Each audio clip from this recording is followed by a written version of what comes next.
The one big focus I wanted to talk about was this idea of the Indian Removal Act. And this is not actually far off of what is happening.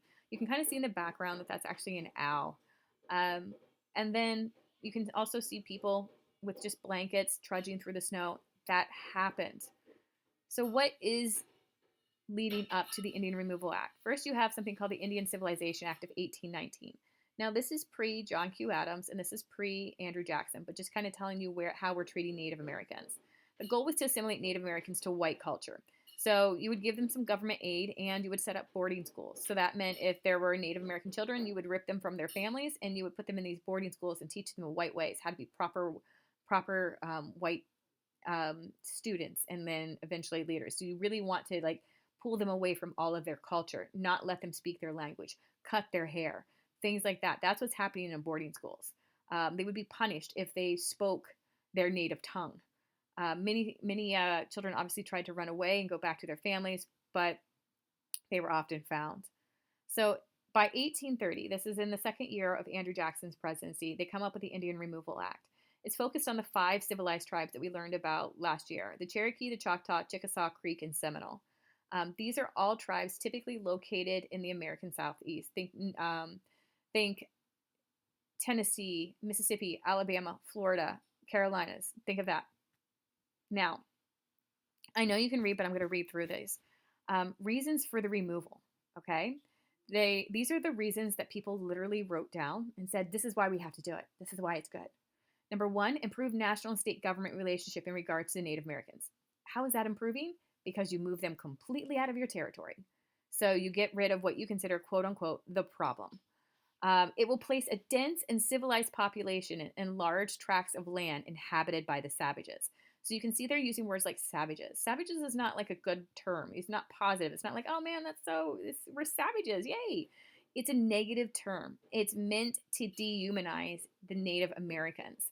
And it's saying it will place a dense and civilized population in large tracts of land. So basically, it's saying we're going to put some white people in Mississippi and Alabama and get rid of these quote unquote savages, these Native Americans, who have lived there for hundreds and hundreds of years. It's going to strengthen the Southwest frontier and protect from invasions. So basically, once again, it's just another excuse of like, oh, we're being attacked on the Southwest. So let's just get all the Native Americans over there and we'll put up like a big fence or wall or whatever. The fourth one's one of my favorite excuses. It frees Indians from contact with whites, of being like, oh, we're doing this for them. So they don't have to be in communication and involved in our way of life. Number 5, Mississippi and Alabama can grow in population, wealth, and power. Mississippi and Alabama today still aren't even known as being incredibly wealthy or powerful. Yes, there are some good cities there. I'm not saying anything negative about that, but it's still not like you're not like, oh, that's Silicon Valley. That's where all the food's grown. It's not like, these areas are known as these big industrial centers. I think probably one of the last points, the added bonus, gold was found in Georgia in 1829. I think that's going to be one of your biggest true reasons why you would have the Indian Removal Act, because they found gold on the land and the Americans wanted it. So how do you get it? You get rid of the Native Americans on that land and you take it. What's going on with the Cherokee? And I'm going to focus on the Cherokee because this was one of the larger tribes moved. First of all, they have a full, complete government, like talking like politicians, constitution. They have a written language. In fact, more people in the Cherokee language are more literate than any of the whites. They had homes, they had plantations, they had sawmills. Some of them even owned slaves. So they had many of them had very much adapted this white American way of life. But they're still going to be called savages. And once again, when you start looking at history, when you start looking at even today, like what terms people use, it's to dehumanize. It's to give us an us and them complex. Like, how do you get people on board to do bad things? You start to break down the opponent. You start to make them less than human. You make them less important. So the idea of using this term savages, it makes some people be like, oh, they're really bad. They're horrible people. In reality, they're just like everybody else. You also have this court case called Worcester versus Georgia in 1838, 32. You have Chief Justice John Marshall here. He ruled the Cherokee had full rights to their land. Of course, this is during Andrew Jackson's presidency. Andrew Jackson says, oh, the Cherokee have free rights to their land? Cool, you go ahead and enforce that, Supreme Court. So this is what happens. The Supreme Court comes out with a ruling, and Andrew Jackson, he's the executive branch, he's in charge of enforcing the law, and of course he doesn't. Because he's like, I'm Andrew Jackson. I'm going to do what I'm going to do. All right. So you have the Treaty of New Echota. This is in 1835. This is 5 years after the Indian Removal Act.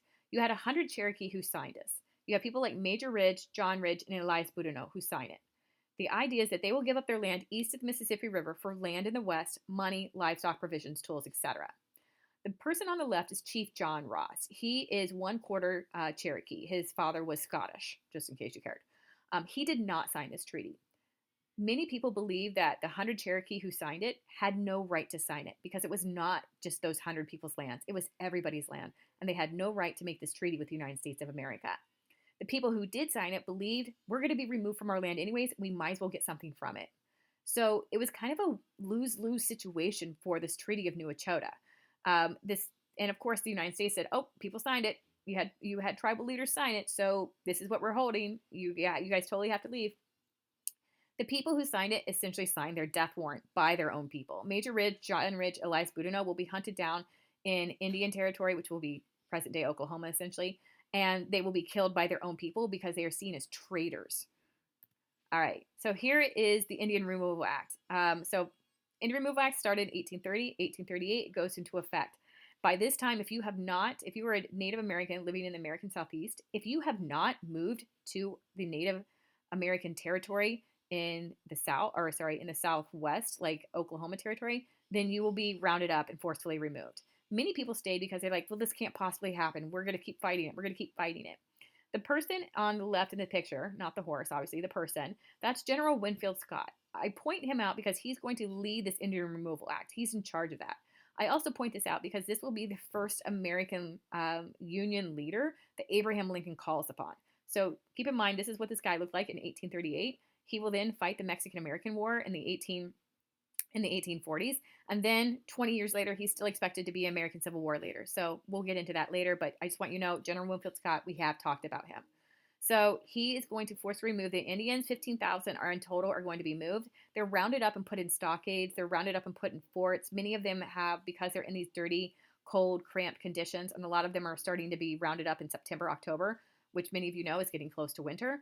They're going to be contracting dysentery, typhoid, sicknesses. So many of them are going to die before they even move. Then the other ones are going to be like paraded out on this long march to Oklahoma Territory in winter. So when you see pictures of them marching in the snow, that is true. This is a picture of Osceola. Osceola, you may have heard about him. He is going to be a famous Seminole warrior. And because the Seminoles are going to use the Everglades swamps to hide out, this will be one of the only Native American tribes that never fully surrenders to the United States. In reality, there weren't that many Seminoles left, but they refused to give up. They hid out in the swamps, and the United States lost so many troops trying to remove these Native Americans, they just gave up. So the Everglades, the swamps, the alligators, all of that actually helped the Native Americans continue to have their land. And sorry for all the mouth smacking. We're almost done, so we're just going to finish up. I'm going to do this lecture in 2 videos, so that way you just only have 2. So who are the Whigs? The Whigs are the group that used to be the National Republicans. The Whigs were originally the party of John Q. Adams, but they had to rebrand themselves. And the Whigs are the ones who are going to oppose Andrew Jackson. Jackson's enemies are going to be the Whigs. They're named after the British Parliament, people who did not support the king. And many people at this time call Andrew Jackson King Andrew Jackson or King Jackson because they see him overstepping his executive authority a lot. Jackson's enemies are also going to be wealthy Southern planters who have kind of just are over him. They're kind of over his reach of government. But the problem with the Whigs during this election in 1836 is that they ran 3 candidates. And that's what we kind of were talking about before school got closed down. It would not be good to split the Democratic vote between Bernie Sanders and Joe Biden because half the Democrats will vote for one, half the Democrats will vote for the other, and all the other Republicans are going to vote for Trump. So Trump automatically wins. Anytime you split your vote between 2 or 3 candidates, you're not going to win because people are going to decide from the same party are going to choose different people. So this man right here is Martin Van Buren. I'm not going to focus on him much. He's the 8th president. He's handpicked by Andrew Jackson to succeed him. But because of the Specie Circular Act that basically caused a depression, since you couldn't buy land with anything other than gold and silver, he spends most of his time dealing with depression. And the big thing I wanted to point out is he Slavery is a hot topic. We've talked about the Missouri Compromise. We know it's an issue, but he doesn't spend any of his presidency dealing with that. He's just trying to get the people out of the Depression. This leaves Martin Van Buren open for him to be a one-term president. So in 1840, you have William Henry Harrison. He's the guy who defeated the Prophet and the Native American Confederacy during the War of 1812. He's Old Tippecanoe because he fought at the Battle of Canoe, and he has his president Tyler. So it's Old Tippecanoe and Tyler too are going to win. This is when cementing the Whigs into political power. They will win for 1840, but don't worry, you're not going to hear much about the political party of the Whigs for too long. This is a last picture of Andrew Jackson when he, obviously before he passes away. So this is the age of Jackson ends in 1840 when the Whigs take over. I just went through probably about a week and a half of lecture in about 20 minutes. I will give you some questions to follow up on, but please email me or message me if you have any questions about any of this. Thank you and good day.